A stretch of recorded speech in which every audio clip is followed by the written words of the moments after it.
Halo semuanya, nama saya Gabriel Arnoldi Sidik dari Fakultas Hukum Universitas Tarumanegara dengan NIM 205220321. Dan pada kesempatan kali ini, saya akan menjelaskan dan mempresentasikan tentang alat bukti dan hak korban dan tersangka. Jadi latar belakang daripada presentasi ini adalah yang pertama adalah banyak masyarakat belum memahami hak-haknya dalam proses hukum.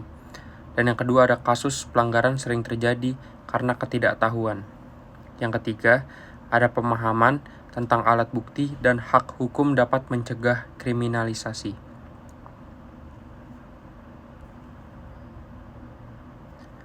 Selanjutnya adalah pendahuluan. Adalah untuk menjelaskan jenis-jenis alat bukti menurut hukum serta juga untuk menguraikan hak-hak korban dan tersangka dalam proses peradilan. Dalam presentasi ini, saya akan membahas dua permasalahan. Ada dua permasalahan yang timbul. Yang permasalahan yang pertama adalah apa saja jenis-jenis alat bukti yang sah menurut hukum dan bagaimana peran alat bukti dan perlindungan hak dalam menjamin keadilan.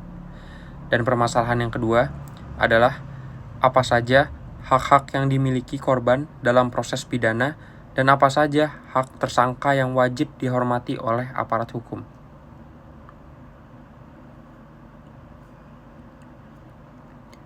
Pengertian alat bukti. Alat bukti adalah dasar keyakinan bagi hakim untuk menentukan putusan. Tanpa alat bukti yang sah, proses hukum bisa cacat atau tidak adil. Definisi alat bukti menurut ahli. Menurut M. Yahya Harahap, ia berkata bahwa alat bukti adalah sarana yang digunakan untuk membuktikan benar tidaknya suatu peristiwa pidana yang didakwakan kepada terdakwa. Sedangkan menurut Andi Hamzah, ia berpendapat bahwa alat bukti adalah segala sesuatu yang dapat digunakan oleh hakim untuk memperoleh keyakinan tentang benar atau tidaknya suatu tindak pidana. Pentingnya alat bukti. Untuk menentukan benar atau tidaknya suatu peristiwa pidana, yang kedua untuk digunakan hakim sebagai dasar putusan, dan yang ketiga adalah minimal dua alat bukti yang sah untuk dipakai dalam pembuktian. Jadi untuk alat bukti jika ingin dipakai dalam pembuktian harus ada minimal dua alat bukti.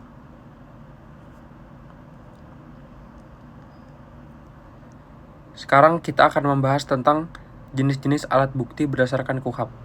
Dalam pasal 184 KUHP ada 5 alat bukti yang disebutkan dalam pasal 184 KUHP. Yang pertama ada keterangan saksi, yang kedua ada keterangan ahli, yang ketiga ada surat, yang keempat ada petunjuk, dan yang kelima ada keterangan terdakwa.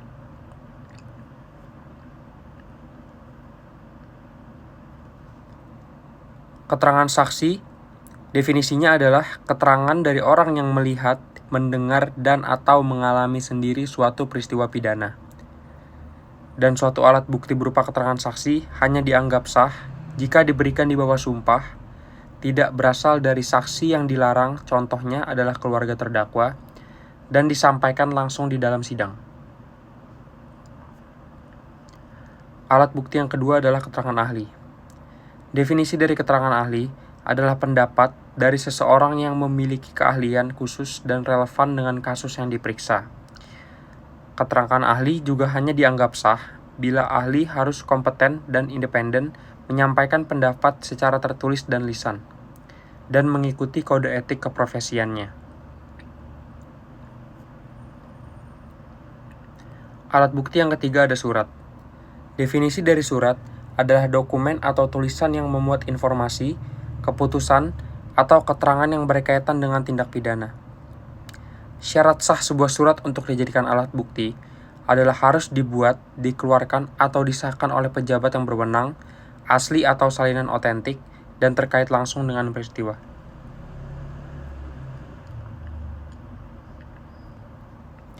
Alat bukti yang selanjutnya ada petunjuk. Definisi dari petunjuk adalah kesimpulan yang diperoleh dari keterangan saksi, surat, dan keterangan terdakwa yang saling berhubungan satu sama lain.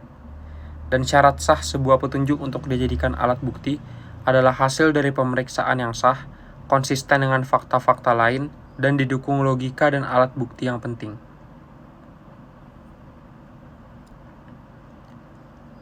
Selanjutnya adalah keterangan terdakwa sebagai alat bukti. Definisi dari keterangan terdakwa adalah pernyataan terdakwa mengenai perbuatan yang didakwakan, baik mengakui maupun membantahnya.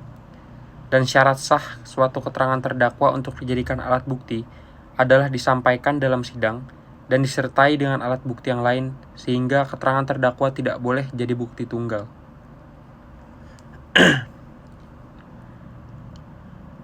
Tentu saja ada beberapa tantangan dalam pembuktian. Yang pertama, ada alat bukti yang lemah atau tidak sah. Yang kedua, ada intimidasi terhadap korban atau saksi. Yang ketiga, penyiksaan terhadap tersangka. Dan yang keempat adalah ketidakseimbangan kekuatan antara pihak-pihak dalam proses hukum.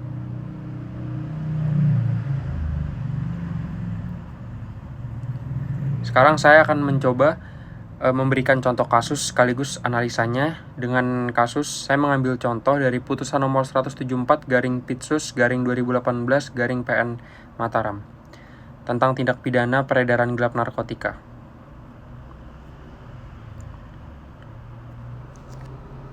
Jadi dari kasus tersebut, fakta kasusnya adalah yang pertama, tindak pidananya adalah peredaran gelap narkotika, dan tersangka tidak disebutkan identitasnya dalam ringkasan.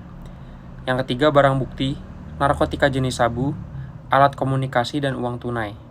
Korbannya tidak disebutkan secara spesifik, namun merujuk pada masyarakat umum yang terdampak peredaran narkotika. Selanjutnya, ada alat bukti yang digunakan. Yang pertama adalah keterangan saksi.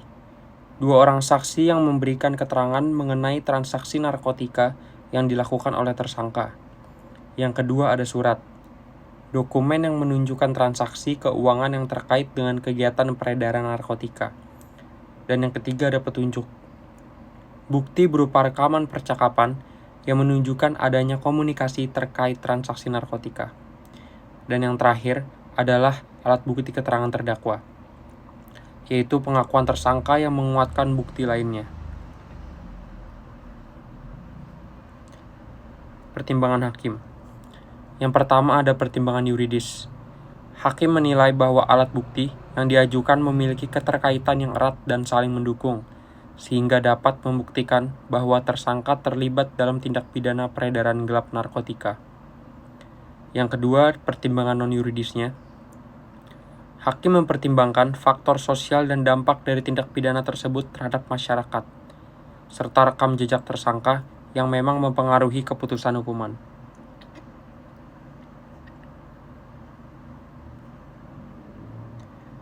Jadi analisis pada kasus putusan ini, yang pertama adalah kekuatan alat bukti. Kombinasi antara keterangan saksi, bukti fisik, dan pengakuan terdakwa memberikan dasar yang kuat bagi hakim untuk menjatuhkan pidana. Yang kedua ada perlindungan hak korban. Meskipun tidak disebutkan secara spesifik, keputusan ini mencerminkan upaya perlindungan terhadap masyarakat sebagai korban dari peredaran narkotika. Yang ketiga ada hak tersangka. Tersangka juga diberikan kesempatan untuk memberikan keterangan dan keputusan diambil berdasarkan bukti yang sah dan meyakinkan.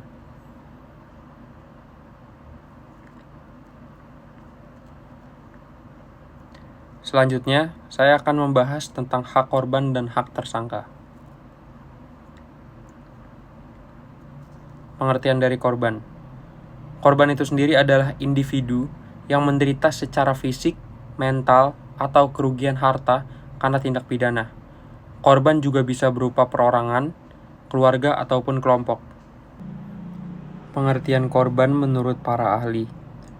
Menurut Surjono Sukanto, korban adalah pihak yang dirugikan oleh suatu perbuatan melawan hukum, baik secara fisik, psikis, maupun ekonomi. Sedangkan menurut Muladi, korban adalah orang yang secara individual maupun kolektif menderita kerugian, termasuk luka fisik dan mental, kehilangan, atau gangguan terhadap hak-hak dasarnya akibat tindakan yang melanggar hukum pidana. Dan menurut United Nations Declaration of Basic Principles of Justice for Victims of Crime and Abuse of Power 1985, Korban adalah orang yang secara individual atau kolektif telah menderita kerugian, termasuk luka fisik atau mental, penderitaan emosional, kerugian ekonomi, atau gangguan substansial terhadap hak-haknya. Hak-hak daripada korban adalah yang pertama, hak atas perlindungan hukum dan fisik. Yang kedua, hak untuk didengar dan dihormati martabatnya. Yang ketiga, hak atas informasi dan perkembangan kasus. Yang keempat, hak atas ganti rugi. Dan yang kelima adalah hak pendampingan hukum dan psikologis. Selanjutnya akan membahas tentang tersangka. Mulai dari pengertiannya, tersangka adalah seseorang yang karena bukti permulaan diduga melakukan suatu tindak pidana. Proses hukum yang adil penting untuk menentukan seseorang bersalah atau tidak. Selanjutnya ada pengertian tersangka menurut beberapa ahli. Menurut Sudarto, ia berpendapat bahwa tersangka adalah seseorang yang karena perbuatannya atau keadaannya berdasarkan bukti permulaan patut diduga sebagai pelaku tindak pidana.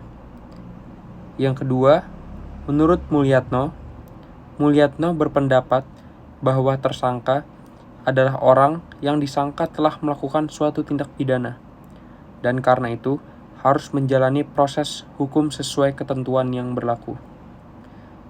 Dan yang terakhir, menurut KUHAP atau Kitab Undang-Undang Hukum Acara Pidana, Pasal 1 Angka 14, yang menyebutkan bahwa tersangka adalah seseorang yang karena perbuatannya atau keadaannya berdasarkan bukti permulaan patut diduga sebagai pelaku tindak pidana.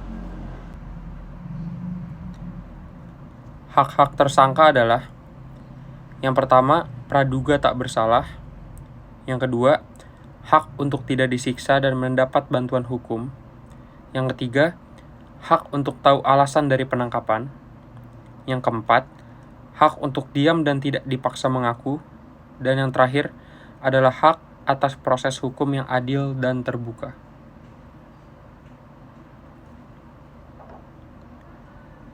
Jadi dari dua permasalahan yang awalnya itu, saya bisa menarik kesimpulan dari dua permasalahan tersebut. Ada dua kesimpulan juga yang saya tarik. Yang pertama adalah alat bukti adalah komponen penting dalam sistem peradilan, karena alat bukti juga menjadi titik tumpu yang bisa menyatakan bahwa seseorang benar-benar bersalah atau tidak. Alat bukti yang sah menurut KUHAP adalah keterangan saksi, keterangan ahli, surat, petunjuk, dan keterangan terdakwa.